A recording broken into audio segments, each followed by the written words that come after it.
Tim Tebow talk. He is about to sign as a tight end with the Jacksonville Jaguars. Are we excited about this, guys? I don't think we are. He's a great guy. We all know that. He hasn't played in years. I forget the amount of days that have gone by. People have written, this guy hasn't played in X amount of days, and here we are. He's going to go with the Jags.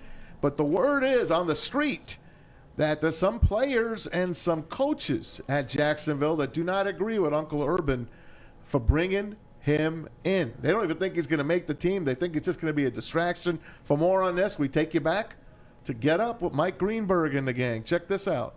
There's a serious disagreement within the building about the idea of Urban Meyer signing Tim Tebow. There are coaches on that staff who don't want to see it happen. And, you know, there are also, in the same breath, those who are saying, to Booger's point, it's not that big of a deal. Look, he's probably not going to be on the roster week one, to which you would say, well, then why do it at all? I think that Booger makes some really good points there. But it is just also important to remember, beyond the emotional side of this, beyond the wonders of why, is just the reality that it's really not practical. It's not likely to work, and it doesn't necessarily. Urban Meyer, I think, would say, well, hey, I'm going to add anybody to my team who has the potential to better this organization, to which you could look at this and say, well, how is this going to better the organization? There's just really not very much upside at all, to be quite honest. It was 9 years ago when you were the general manager of the Jets. You brought Tim Tebow in. We talk all the time about the Tebow effect. Can you give us an example of what that actually was? What did it actually look like and feel like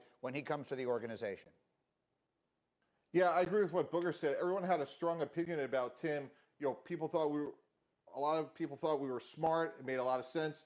Other people just thought it made no sense. Mark Sanchez was a young, successful quarterback. We actually brought him in to do some Wildcat packages. We had a very specific role for him, but it was amazing. He was very polarizing. People had strong feelings either way on him. And when we compare it to what we did with Brett Favre, it was actually much more magnified, which was a surprise to us given the legendary status of Brett Favre. And to that point, I think when he walks into that locker room, it's going to be divided. There's going to be huge supporters of his, Greeny, and others are going to be like, what is he doing here as a 34-year-old backup tight end? There you go, Mac. And I want to throw it to you. And that anything like that happen on the Red Wings? I doubt it, but, you know, can you see something like that happen on the Jags? No, I think a couple different times. I know that Peter Klima had attempted a comeback at some sort of time, and I know that, you know, even when I came back in 08 for the playoff run, but there's also, too, it's a different situation. I look at it because you know the culture, and it's not so much, my role was not so much on the ice, but more in the dressing room, off the ice, practice, stuff like that. So I don't understand this because he's not playing a position that he played. He wasn't playing another sport. I get the argument about taking the opportunity from somebody else, but it's one of these things that if you do find something, and this is the thing, Uncle Urban's got the keys to the Jags, and obviously, you know, the fact that ownership allowed him to make this decision, and he doesn't care. He's going to do it his way. So we'll find out sooner or later if this is going to work, or if it's a publicity stunt, or if it's something that's legit there.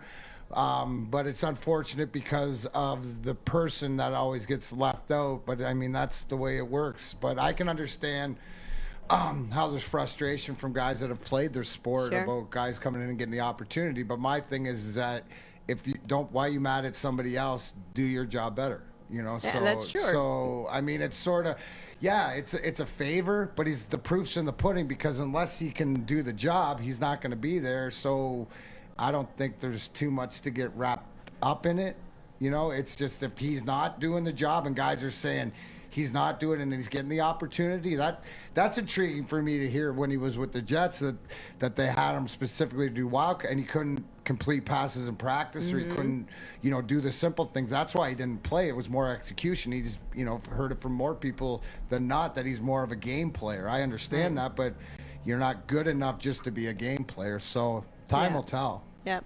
Tim Tebow completed just 47.3% of his passes in 2 seasons with the Broncos. I mean, that's... Yeah, but he's not playing quarterback. He's not playing quarterback. Tight end, he's so playing, it's right. hand in the dirt, Which is totally different thing.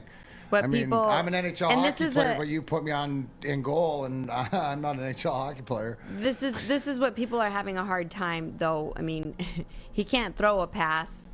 And how is he expected to catch a pass, right? Like, but I feel that it's a 1-year deal is what he's expected to sign. They don't really have any stud tight ends there in Jacksonville. I'd like to see how Trevor Lawrence is going to take this. There's going to be a lot of struggle of names. Big He might be able to names there. He might be able to be a help. This kid. Sure, right? I mean, Gardner Minshew was there, and he went through his rookie. I mean, they just threw that kid to the wolves, and he hung in there. Best mustache in the game, obviously. Minshew. You know, There's a wardrobe. and the wardrobe. The guy is a stud. But now you get Tim Tebow, who has gone through the gamut. And is there a more positive person than him? He's a great role model. That kid. I would love to have him on my team. I would love to hang out with him. I would. Yeah, I would just like to see what that's going to do to the locker room, because I think Tim Tebow is going to bring a lot of media attention, and it's going to maybe take away from Trevor Lawrence. I think Trevor Lawrence is expecting a lot of spotlights on him. Easy, what do you have for us? I see a lot of people try and compare this like the Kaepernick situation and stuff like that, but I think there's a big miss where the biggest glitch in fantasy last year is we could start Taysom Hill at the tight end position, but he's actually playing the quarterback position. Yeah. And that's what I look at this is. You know what I'm saying? Like, I don't see him playing the actual tight end position, but I see him labeled as a tight end as a roster to do a bunch of trick pass plays, the same way that the Saints have been doing routinely in New Orleans for the past couple of years. Yep, that's very, very true. But we will see. I know in fantasy, we used to love Tim Tebow because he would make you sweat for the first 3 quarters and then get it done in the last quarter one way or another. Even if he just somehow managed to get you the touchdown, he'd get you your 20 to 25 fantasy points all in the last quarter. It was very stressful. So we will certainly keep an eye on that. All right, guys, let's play